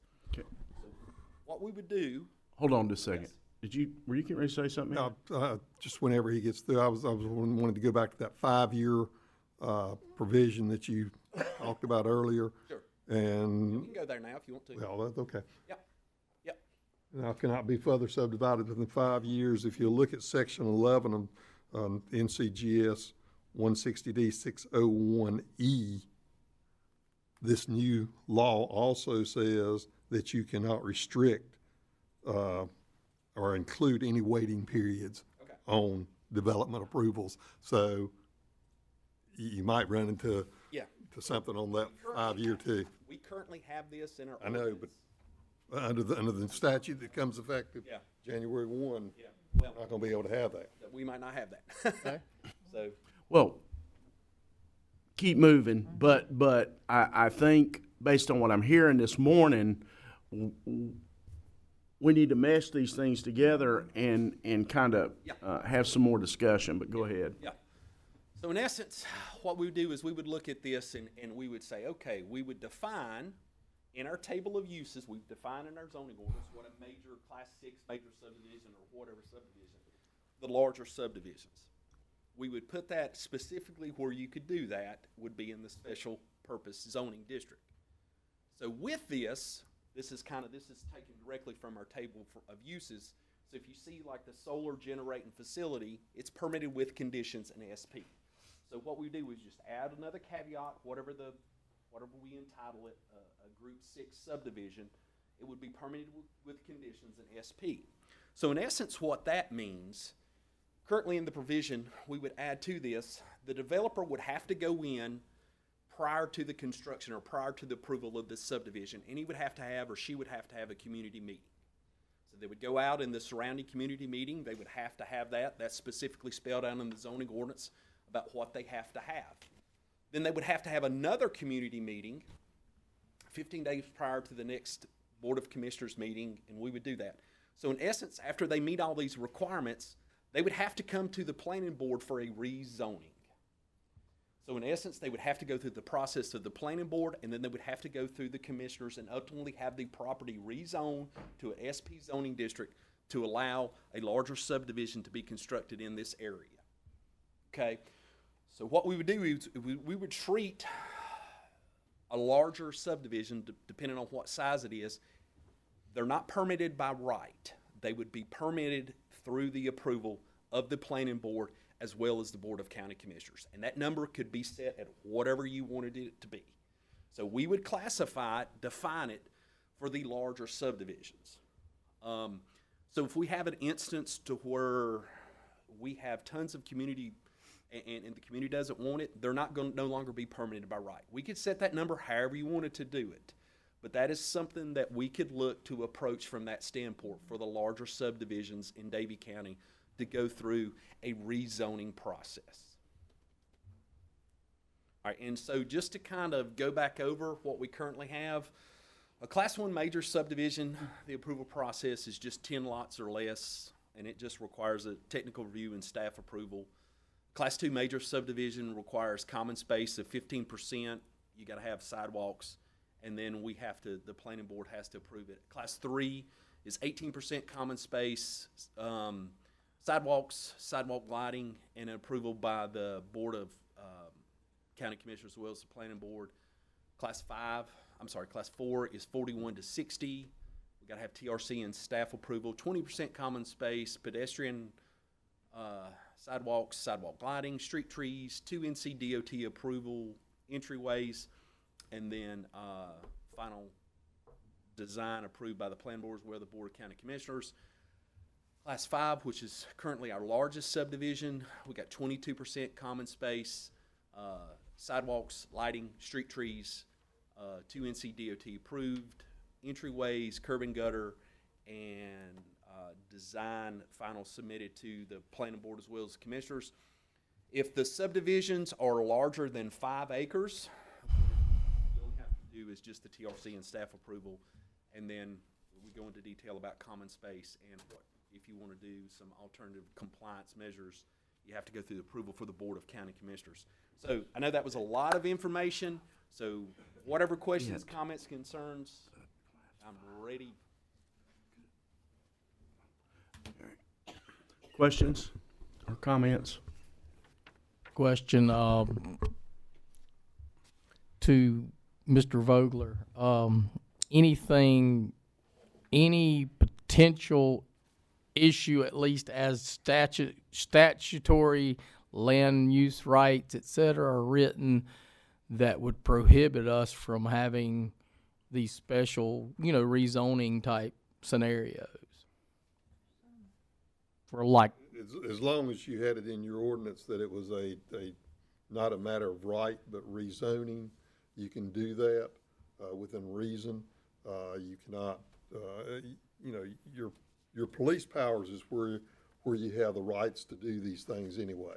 And your police powers deal with, the right of public safety, public health, fire protection, those types of things. And as long as you've got something that you can hang your hat on and say, well, we want to have at least 100 feet or 150 feet or 90 feet between houses so that we have fire protection, or we want to have a front yard that's no more than 150 feet wide and a setback of, whether it be 50, 75 feet. 75 feet would be a quarter of an acre that you could bring fire apparatuses on and set in that quarter of an acre off the road itself to fight that fire or anything. As long as you've got solid ground to hang your hat on these various things, then you can do that. You just can't go out here and say, no, you can't develop your property, or you've got a 1,000-acre tract and I can't let you have more than 50 houses on that 1,000-acre tract, and not have a reason for it. Then at that point in time, you've infringed upon the property rights of the property owner itself, and if they go into court with you, they're probably going to prevail instead of you, especially with the feeling that is coming out of Raleigh to protect the property owner and to take away a lot of the rights of the counties to do various things, in rezoning, but in this rezoning, but in a lot of things. But in this somewhat of a capping as far as a rezoning, we're not violating, because it's kind of. If you've got reasons for it, then no. I guess what I'm saying is, if we got a larger tract and that gets into the property rights description that this may impact, say we do have a 300-acre tract, but we're in essence rezoning things over 75 or 100 lots or whatever that number might be landed upon, that we can stand behind. Yeah, we got to look at it on an individual basis. each one of those developments. But we should be okay if we write it correctly. I don't want us to go even down a pathway that we get sued over Yeah. infringing on somebody's property. And again, as we're looking at these things, I need to look at those with the developmental services and see them ahead of time and say, well, this is not gonna pass muster because of this or that. Just like this 20-some page bill, it's sprinkled throughout with all grades of things, and it's got chapter 160D probably in a dozen places. Anything from vested rights to what we were talking about. Quasi-judicial. Yeah, that's right. There's all kinds of That's stuff. exactly right. There's all kinds of stuff within that bill, and there's still bills pending down in Raleigh that has passed over, but has not been passed. That some of those things that were in those bills that's not been passed is in this bill. Some of them are not, and we don't know what'll happen. The General Assembly goes back into session again from that standpoint. But yeah, to answer your question, within reason, we can protect ourselves on certain things. That's right. Jerry? So within reason. Yeah. For a legal issue, I mean, that's pretty open-ended. So I think, the 800-pound gorilla in the room is a subdivision capped at 75 lots, to pick a number. It's not in keeping with the rural nature of Davie County. I think that's one of the things that's front and center. So the subjective reason that is not within the keeping of the rural character of Davie County, from a legal perspective, will that hold water? Just rural development, rural character, and that's all? Yeah. And then it doesn't have Not in anything to do keeping with the community. With anything else? Probably not. Okay. If you can hang your hat on what's gonna increase the number of students in schools, or it's gonna increase the police powers that we need, or the fire protection that we need, or different things like that. If you can hang your head on some of these things, then that's where you've got to look at in order to have an argument with the courts if it ever came to that. Well, I appreciate you interpreting that for us, because, I've had some discussions with people that would love to see growth as sort of as stifled as practically possible, but on the other hand, they said in the second sentence of our conversation, we got to be careful of how we are with regard to people's property rights. I think that's something that people in general look at, is that, I don't want any more growth unless it's on my 300-acre farm. So, yeah. Well, one of the things I think that was shared at the planning board meeting too was that a lot of the neighbors were unaware that this was coming. So having to put in, talking about the special permit, if they have to notify the community, that would be a plus as well. At least people know and they can come and say what they need to say. But I think what you've presented and what Ed has got there with this new statute, and then our feedback, we just need to mesh it all together and just discuss this a little bit more, but I think it's a good start. And I didn't know exactly what Johnny was going to be presenting as far as some of these lot sizes and setback lines and so forth. And I had prepared something that I'm just going to pass out to each one of you to consider, or possible consideration in addition to what Johnny said, with regards to rural subdivisions where it's not serviced by public water system or by a private fire suppression system, and then sort of outlined what a private fire suppression system would be, wherein the developer would actually build a fire suppression system. He would be responsible for building it. HOA would be responsible for maintaining it. It would supply water at an average rate of no less than 1,000 gallons per minute, which is a class green for fire hydrants, and at a water pressure of not less than 75 PSI, where you got county water normally on average anywhere from 65 to 85 PSI. I just sort of stuck a number in there in the middle, and that it have at least a backup energy source to operate for at least 4 hours or something, and all if you had a power outage or whatever else, then extend that into some type of water lines within the development and fire hydrants every so often. So, Well, Ed, that's requirements you're talking about if the developer were wanting to kind of, I don't want to say circumvent, but to not have to necessarily provide Well, the square footage. that would take care of like the Spillman Road subdivision, where you've got the issues now already and all. But if you had someone who wanted to develop another Spillman Road and it didn't have public water or sewer, and he didn't want to do 70,000 square feet or 80,000 square feet, he wanted to do the 40 or the 30 or whatever, then he would have to put in that fire suppression system so that if you had a fire out there, that it would take care of it. And you'd still have the setbacks far enough out that you wouldn't have the fire jumping from one house to another house. Does Johnny have a copy of this? No, Okay, yeah. I get it. Yeah, we need Yeah, to, John. we need to mesh this together. Spillman Road and the Lake Myers situation, basically same developer. And, I don't want to create a sense of ultra urgency, but we do need, as we said in our meeting the other day, when we passed the ordinance, we knew we would have to make some changes. And this has presented a great opportunity to come to an understanding on some of these changes. And these are great ideas you've brought up. So, Can we get a copy of this to Fire Marshal Webb as well? other questions? Well- or any other comments? Yeah, a couple things.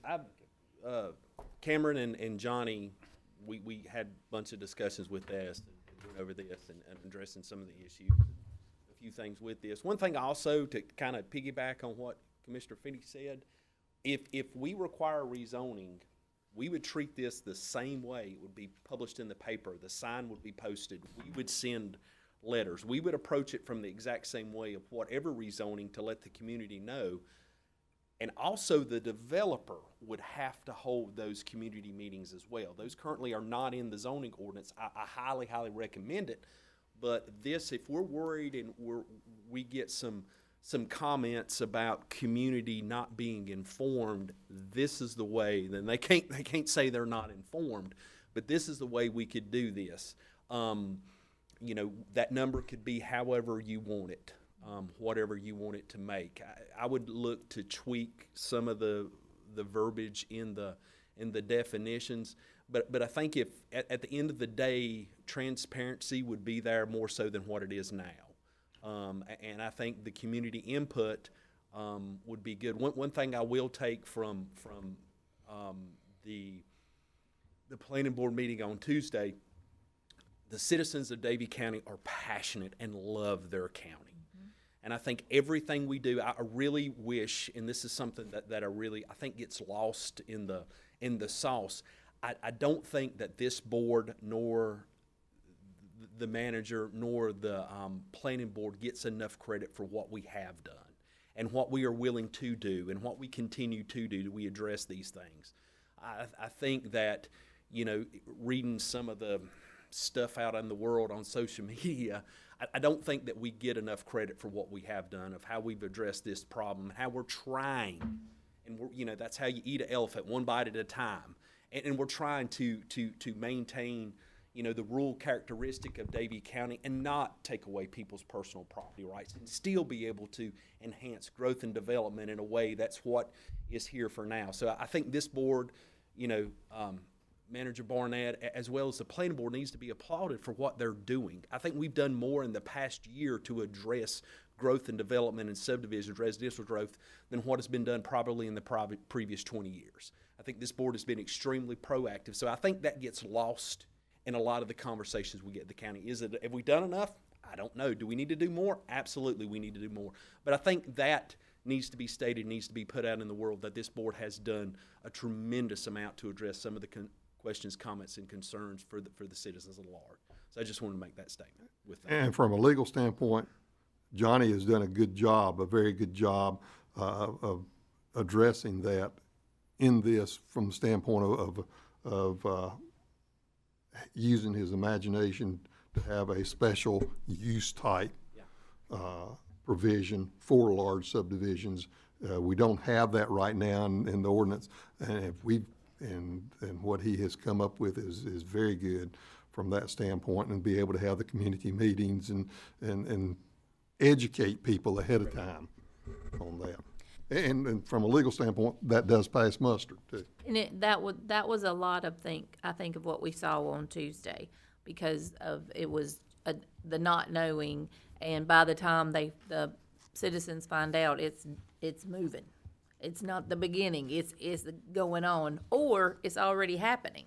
Right. You know, they don't. So I like that a lot, because it's just that knowledge and that transparency, as you say, will go a long way. And also, a lot of people don't realize that once we start seeing this happening, it's been going on for a long time. So it's something we can't stop right now, because it was already in process before we started making these changes. But we're trying.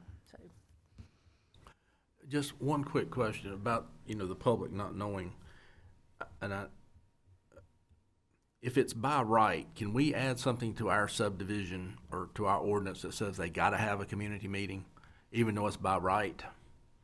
Yeah, absolutely. Because we get that a lot. We didn't know. Well, maybe. In essence, part of the approval process, right? So currently now we have certain things that we could say you have to, we'll go to it right here. There we go. So we could have one of those prior to the final, and I'm apologizing, my thing says no pacing, hold this, but for whatever reason I like to stand this way. But we could add part of the approval process that a community meeting is required for all subdivisions. The applicant shall submit. We could put that, incorporate that currently in that, and they have to put that in here. So when the final, that's another checkbox. Do you have 22% open space? Do you have that? Have you conducted a community meeting? We can have that prior to the final plat being signed off. We can incorporate that. Yeah, Do that for all subdivisions. Yeah, I think that's low-hanging fruit. I don't know why we wouldn't do that. Yeah. No, absolutely. I agree with this. And we could do this. Is there a specific, and I know this, which I kind of equate this, I use this thing, one drop of rain in a pool is really no big deal unless you're underneath the drop of rain. Mm-hmm. So is this something we would like to see for every subdivision, major subdivision, or is this something where would be the cap? Because if I'm living next door and I've got my deer hunting property and I know the neighbor and I hunt on that property, to me, whether if it's 500 homes or if it's 6 homes, that's affecting me. Is there a cap where we would like to address this? Or is this pretty much, if you have a major subdivision, prior to approval, we're gonna ask you to do this? all right. I think that's part of the conversation. Okay. I got you. I think we can think about that. Yeah. Yeah. Go ahead. Couple things. I think that needs to be discussed, and I think we need to just gonna always double down on family subdivision things, because when we talk about there's one thing about the legalistic view of property rights, but in the view of the layman, the view of pragmatics, there's a far different thing from you that's owned your property for 50, 60, whatever. You're on it right now, and you want to do a little something with it, than somebody 6, 8 transactions away from it that now possesses it, that's going to monetize it. And that's a different thing. The other thing is, for statistical, just to throw out there so that this is not some radical thing we're trying to do, Johnston County has a requirement of 2 acres if you're out and you don't have county water. And for most of y'all, I think, that are pretty educated on, Johnston County is basically the victim of all the Wake County sprawl. And that's part of a response to that, logistically, preservation-wise, et cetera. Chatham County has a 1.5 acre requirement. And of course, Chatham County, where 64 runs through, is also starting to see the effects of major spillover that makes what we have pale in comparison. But if we use these as examples to get out ahead of things, it may be a benefit. Others? I would just say this, Johnny, this has nothing to do with you, but one of the things that we could do, and this is going to take legislative approval, is to help property owners who have owned their land for a certain period of time, as Brent said, so that they're not, and I'm talking about through property taxes and whatever other regulations the state places on them, to not be forced to sell their property to developers. There are things we can do as a state, as a local entity, to try to help folks, and I think that's something that needs to be looked at too. Again, that's a legislative thing. I'm just saying that. So Karen will put it in the minutes, and something we might want to talk about at some point, because Terry, you talk about the rural character of Davie County. Part of that is helping, and we've done a lot toward that too, trying to help our farmers and our landowners to be able to hold on to their property. And so I just bring that up. It has nothing to do with what you're talking about here, but I'd like to see our legislature maybe take another look at that kind of thing. They have to be well thought out, but there are ways to do it. Mr. Chairman. Yes. I would also like to add that part of the conversation on Tuesday in the planning board meeting, there were some comments made that when a large portion of the county feels a certain way, maybe we should listen. And I think that if you look at where we were a year ago in our subdivision conversation, or even 2 years back, we've made a lot of progress in listening to people. I think our community still has to remember that we do have to look at property rights for our property owners, but we also want to be mindful of their neighbors. And we have taken a lot of steps to listen to people. It doesn't necessarily, I don't think the crowd that was here Tuesday wanted to see a whole lot done in their backyard, but I do think we've taken steps to mitigate what that could have looked like prior to the ordinance that you put in place. So I just wanted to make sure that goes on record, just so that our community knows that you are hearing them and that you are taking steps. And part of this process, when we started, it was for us to continue to have these types of conversations and to be able to tweak it as we see fit based on the voices of the community. And I think you guys have been doing that. So just wanted to point that out. Other questions or comments? Thank you. Thank you. You guys have a great And day. get that to us. Johnny, Please. on your way back, pick up these two and give one of those to Cameron. And this deals specifically with the Spillman Road type of subdivision. All right, pending action items, Mr. Martin. Yes, for December 1st, right now, based on some logistics of some topics, it looks like we may not have anything for new business. We will have to have our December organizational meeting, and there is potentially, we're still working out the details, the sheriff may have a presentation that he may want to give. He's waiting on some final information. If not, we may be looking at January, but right now, December is looking to be quite light outside of our normal appointments and resolutions that we put on consent. Yeah, I already had a talk with Karen about that, about the sheriff's situation. Okay. All right. Any discussion items? Brent. More of just an update question. I know that y'all been working diligently on it, but do we have any updates on the status of the HR policy committee and what it's been accomplished?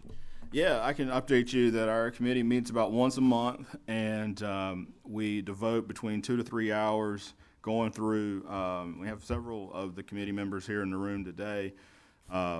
We go through every single word in that policy, and we have changed quite a bit. We have gone through the first 3 sections. I have sent a copy of that to the department heads to get some feedback. I've received some feedback on that now. So we're trying to eat it, as said earlier, eat the elephant one bite at a time through the policies so that we could get it to you instead of giving you 140 pages all at once. But it's just been, I would say, a slow process deliberately because we have literally gone through every word of the policy up through the first 3 sections. And the first 3 sections are some of the meatier sections in terms of the policy.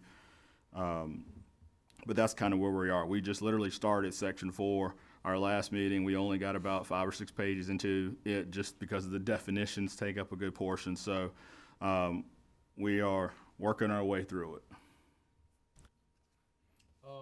Another question or update would be about, I don't know if this is where we're at, it's maybe us, about any discussions regarding the, not so much the appraisal instrument in and of itself, but the vision or the way we want to move forward with how we approach the 1.5%, which is pretty much conjoined with the step plan. Any thoughts from anybody, board, whatever?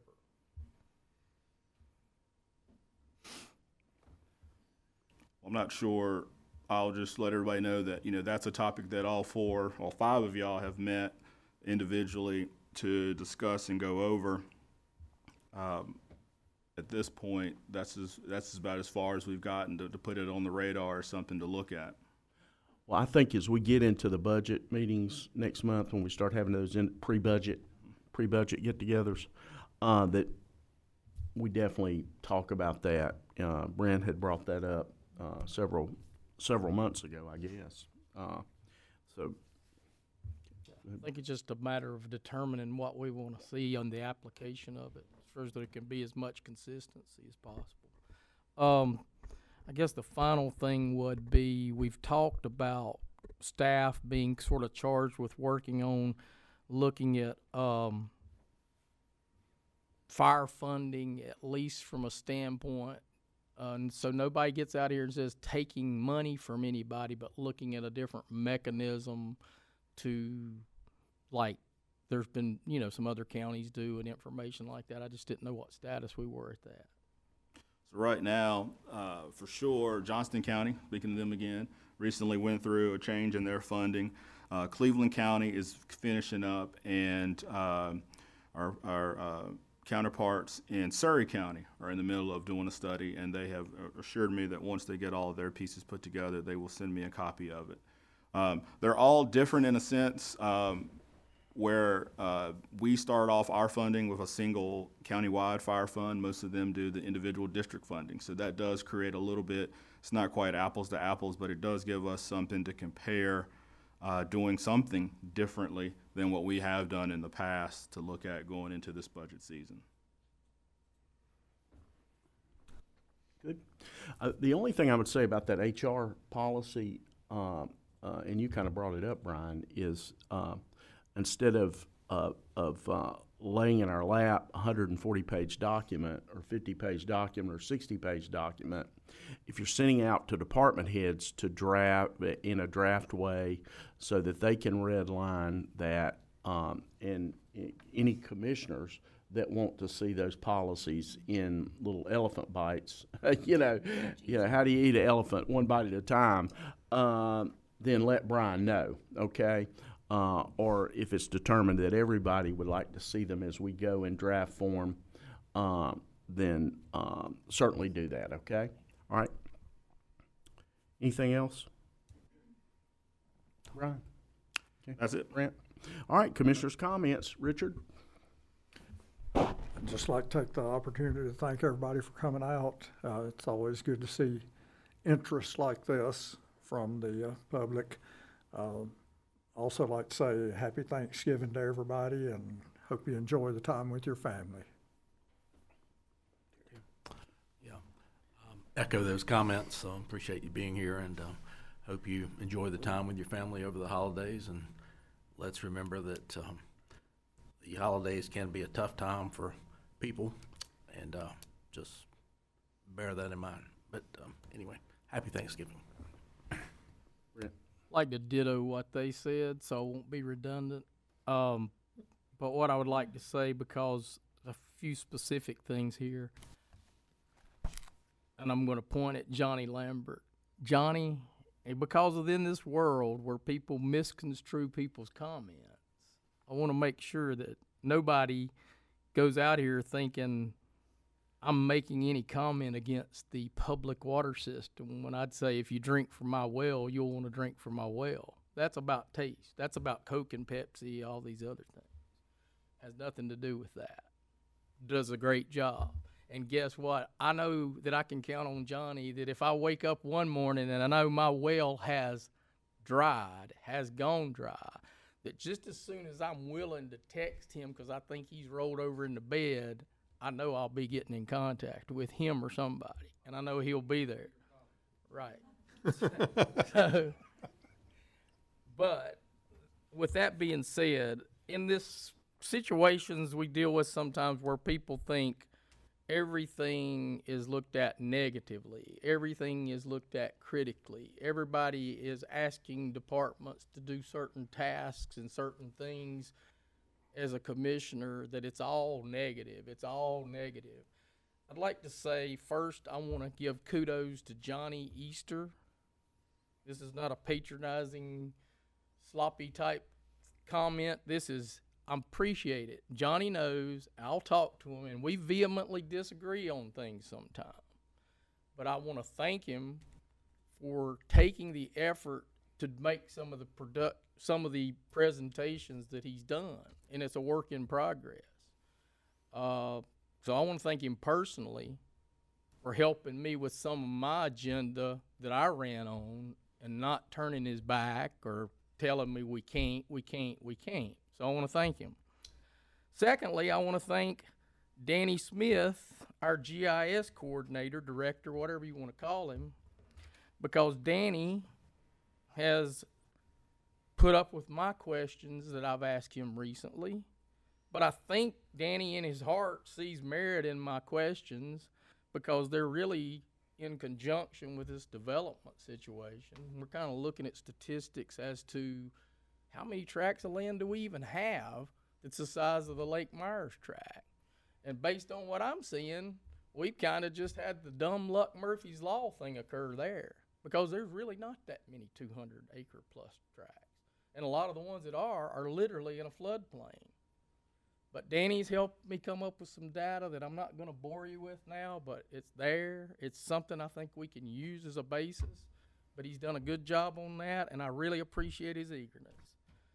Finally, this has been a really active period for me. Finally, I'd like to give kudos to advanced first responders. My sister, as Carolyn and I was sitting down to have dinner at the Japanese restaurant in Clemens the other night, got the classic, Mom calls me, which I don't know. She called me a while ago in the meeting. You never know, you're out of range from my mom's phone calls. Most of the time, they don't mean anything. Or did you know somebody died that taught you Sunday school when you were 3 and you don't remember them kind of call? But she said, but then Carolyn's phone rang. I said, we better call. At that point, my sister had gone into a breakthrough seizure because of something going on. So en route back home, we call EMS. EMS, first of all, the first responder, best I can tell, because my wife, the medical person in the family, had very good feedback. Because at first we thought we had Clemens because of where we were driving or Forsyth County, but we found out it was Davie County. Very helpful, very good questions, line of questioning, the whole 9 yards. Positive. There wasn't any identification that, well, this is Commissioner Schoaf over here. I expect special treatment. We got very good treatment. Finally, when we got there, some of Rodney's guys had shown up, and they were doing their thing, and it was very helpful. And then to cap it off, Joseph's people were there and very competently administering aid to my sister. So I say all of this as thank you. You do a good job. I'm complimenting you. And when we think about when we fund these departments, let's think about the rubber meeting the road. I mean, I've lived this entire experience in about a 2-week period. So I decided it was time to give praise, not hollow praise, but actual life experience praise. Thank you. I just want to say happy Thanksgiving to everyone. The Christmas season is upon us, which is immensely busy in Davie County. So there's going to be something exciting to do almost daily, and I hope that everyone will enjoy the Christmas season. I just want to give a shout out to Davie County community as a whole. Throughout the government shutdown and different things that were going on, we had some citizens in this county who were experiencing food fears, and our food pantries in the county, especially our pantry at the Church of the Ascension on Fort Bixby Road, stepped up and really worked very hard to make sure that they could feed anyone who was in need. Their donations from Second Harvest Food Bank were nowhere near what they normally are. They put the word out to the community, and our churches and our citizens in this community really stepped up and kept them supplied and are still keeping them supplied. And that's what Davie County is all about, taking care of each other and loving on each other. And it's just been remarkable to see, and I'm just thankful that we still have that going on in our area. So hope everyone has a wonderful Thanksgiving, and we'll see you in December. All right. We're going to go into closed session, but I will say this, and thank you, staff. Have a wonderful Thanksgiving and holiday season. Play off a little what Benita said here. You know, we got 3 Christmas parades. We got the bed race. We got Christmas programs at every church in Davie County, large and small. It is just a wonderful time of year to be in this great county that we live in. And so thank you for all you guys do to keep the wheels rolling. We really appreciate it. We are going to go into closed session now pursuant to North Carolina General Statute 143-318.11A6 to consider the qualifications, competence, performance, character, fitness, conditions of appointment of an individual public officer. North Carolina General Statute 143-318.1A5 to establish or instruct the public body staff or negotiating agents concerning the position to be taken by or on behalf of a public body in negotiating the price of proposed contract for the acquisition of real property by purchase, option, exchange, or lease. Do I have a motion to go into closed session? Motion. Mr. Reniger. Second? Second. Ms. Finney, all in favor? We will go into closed session, and we'll be back here in a little while. But first, let's take to go back into open session. So moved. Ms. Finney, second. Richard, all in favor? Motion to, anything else? Motion to adjourn? Richard? Second. Terry, second. All in favor? All right, we stand adjourned. Thank you.